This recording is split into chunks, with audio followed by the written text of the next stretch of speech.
ইমানদারের সবচাইতে উত্তম সাহারি হলো খেজুর।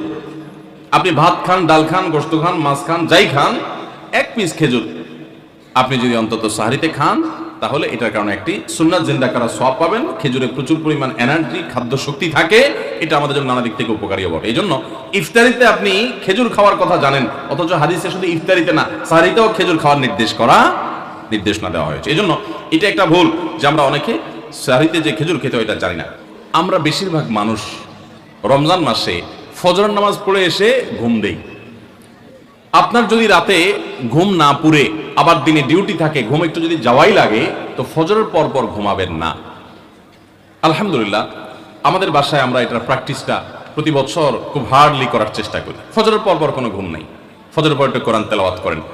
প্রথম চোখ ভেঙে আসবে, কারণ আপনি ভোর রাতে উঠছেন, অভ্যাস নাই, তো যাতে চোখে ঘুম না আসে সেজন্য নানান বুদ্ধি বাইর করে ঘুম দূর করেন, একটু উঠবস করেন।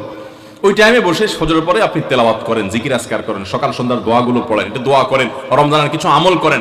এশাকের নামাজের ওয়াক্ত হয়ে গেছে, 2 রাকাত নামাজ পড়ে এরপর আপনি পারলে দরকার হলে শুয়ে যান, কিন্তু ফজরের পর পর শুয়ে যাবেন না। এটা একটা ভুল, কারণ নবী করিম সাল্লাল্লাহু আলাইহি সাল্লাম সকালের এই সময়টার জন্য দোয়া করেছেন, আল্লাহুম্মা বারিক লি উম্মতি ফি বুকুরিহা, আল্লাহ আমার উম্মত জন্য সকালের সময়টাতে বরকত দান করুন, আর ওই সময় আপনি ঘুমায় থাকছেন। তো রমজান মাসে আমরা এটা ভুল করি, এটা আমরা করব না যথাসম্ভব। অনেকে রমজান মাসে সাহারির খাবার এমন ভাবে খায়, এক সময় আমরা দেখেছি ছোটবেলায় যে অনেক মুরব্বীরা আছেন রাত 12টা 11টার দিকে উঠে সাহারি খেয়ে তারপর শুয়ে পড়েন। এটা যেমন একটা ভুল ছিল, সাহারি হলো শেষের দিকে খাওয়া উত্তম, ওনারা খাইতেন আগে। অতিরিক্ত সতর্ক যেটাকে বলে, এত আগে কেন খায়? যে শেষের দিকে খেলে রোজা হয় না হয়, জন্য 12টার সময় 4-5 ঘন্টা আগে খেয়ে ফিরে দিলাম। এটা হলো বেশি সতর্ক হওয়া। বেশি সতর্ক বুঝেন? এক লোক দোতলায় শুয়ে আছে ফ্লোরে, তো একটু পর পর মাথা উপর দিকে উঠে ফেলতেছে। কেউ জিজ্ঞাসা করলো, কি ব্যাপার, তুমি কি এমন কেন করতেছো? ফ্লোরে শুয়ে আসো চিত হয়ে, একটু পর মাথা উঠাও কেন? তো লোকটা বললো, নিচের ফ্লোরে একজনে সুই সুতা দিয়ে কাপড় সিলাইতেছে, তো এইভাবে সেলাই করে টান দেন উপর দিকে। তো বলে যে সতর্ক থাকতে তো দোষ নাই, যদি ফ্লোর ভেদ করে আমার মাথা লাগে, এই জন্য মাথা উঠে ফেলতেছে। তো এটা অতিরিক্ত সতর্কতা হলো না? সতর্কতা ভালো, কিন্তু অতি সতর্কতা ভালো না। সাহারি অনেকে রাত 12টা 1টার সময় খান, এটা হলো অতিরিক্ত সতর্কতা। এত বেশি ভালো না, এত অতিরিক্ত সতর্ক হওয়া বরং নিষেধ। হাদিসে নবী সাল্লাল্লাহু আলাইহি ওয়াসাল্লাম আমাদেরকে সাহারি শেষের দিকে খেতে বলেছেন। এখন আরেকটা ভুল হলো, অনেকে সাহারি এত শেষে খান যে মুয়াজ্জিনের সাথে ওনার কম্পিটিশন হয়। মুয়াজ্জিন মাইক ধরে, মাইকের সামনে দাঁড়ায় মুয়াজ্জিন ঘড়ির দিকে তাকাতে তাকে টিক টিক টিক টিক আগাইতেছে কাটা। মুয়াজ্জিন প্রস্তুতি নিচ্ছে যে আল্লাহু আকবার করে হাঁক দিবে, আর উনিও ওইদিকে প্লেট হাতে, গ্লাস হাতে খাবার খাচ্ছেন, ধুমায়া খাচ্ছেন, এবং কম্পিটিশনে লিপ্ত হয়েছেন যে মুয়াজ্জিন আগে আল্লাহু আকবার বলেন না, তিনি আগে গিলে শেষ করেন। এরকম কম্পিটিশন হয় কি হয় না? বেশিরভাগ লোক, বিশেষ করে আমাদের যে কোনো কাজে আমরা একেবারে শেষ মুহূর্ত পর্যন্ত না ঠেকালে ভালো লাগে না। এই যে একদম আজান হওয়ার আগ মুহূর্ত পর্যন্ত খেতে থাকা, অনেক সময় দেখা যায় যে ভিতরে যেতে যাচ্ছে আজান পড়তেছে, এখনো আমার গলার নিচেও নামে না, এদিকে আল্লাহ আকবার শুরু করে দিছে, আল্লাহ আকবার শুরু করতেছে, তখনও চাপাই দিছি, এবার ফালাই দিছি। দেরিতে সাহারি খাওয়া সুন্নাত, এর মানে এই না যে এত দেরি করবেন যে মুয়াজ্জিনের সাথে আপনি চোর পুলিশ খেলাবেন। এত দেরি করা এটা অবশ্যই সুন্নাহ নয়।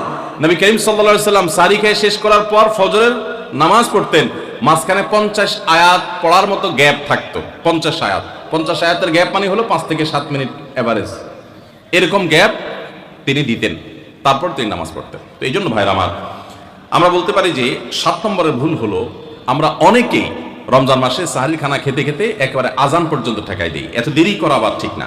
আমরা অনেকে যদি সাহারি খাইতে না পারি তাহলে আর ওই দিন রোজা রাখি না। অনেক লোক আছে বলে যে আজকে সাহারি খাইতে পারি না, এই জন্য রোজা রাখি না। তো সাহারি না খাইতে পারলে রোজা রাখবেন না কেন? সাহারি খাওয়াটা সুন্নত আর রোজা রাখাটা ফরজ। আপনার সুন্নত ছুটে গেছে, কোনো অসুবিধা নেই, সাহারি না খেলে রোজার কোনো অসুবিধা নাই। সাহারি খাওয়াটা উত্তম। নবী সাল্লাল্লাহু আলাইহি ওয়াসাল্লাম বলেছেন, তাসাহহারু ফাইন্না ফিস সাহুরি বারাকা, তোমরা রাতের শেষ বেলার খানাটা, সাহারির খানাটা খাবা, এটাতে বরকত আছে, কল্যাণ আছে। দুপুরের খানায় বরকতের কোনো ঘোষণা নাই, অন্য কোনো খানায় বরকতের কোনো ঘোষণা নাই, কিন্তু সাহারির খানাতে বরকতের ঘোষণা আছে। এই জন্য আমরা সাহারির খানাটা মনে না চাইলেও অল্প স্বল্প কিছু হলেও মুখে দেওয়ার চেষ্টা করব, কারণ সেখানে বরকত আছে, কল্যাণ আছে। কিন্তু কোনো কারণে সাহারি মিস হয়ে গেছে, ঘুম থেকে উঠতে পারেন নাই, আজান হয়ে গেছে, তাহলে এই অজুহাতে রমজানের ফরজ রোজা না রাখার কোনো সুযোগ নাই। কষ্ট একটু বেশি হতে পারে ওই দিন, তাতে কিছুই হবে না, আমরা একেবারে মরে যাব না।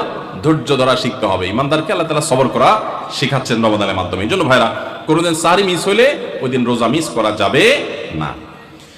সাহরিতে আমরা বেশিরভাগ মানুষ একটা সুন্নাত আমল করি না, সেটা হলো খেজুর খাওয়া। সন্ধ্যার সময় ইফতারিতে যখন আমরা সাহরি খাই তখন তো সবাই আমরা জানি, আমরা ইফতারিতে যখন খেজুর খাই তখন তো আমরা সবাই মোটামুটি জানি যেটা সুন্নাত। কিন্তু সাহরিতে খেজুর খাওয়া যে সুন্নাত, এটা ম্যাক্সিমাম মানুষ আমাদের দেশে এখনো জানেন না। নবী করিম সাল্লাল্লাহু আলাইহি ওয়াসাল্লাম বলেছেন, নি'মা সাহুরুল মুমিনি আত-তামার, ইমানদারের সবচেয়ে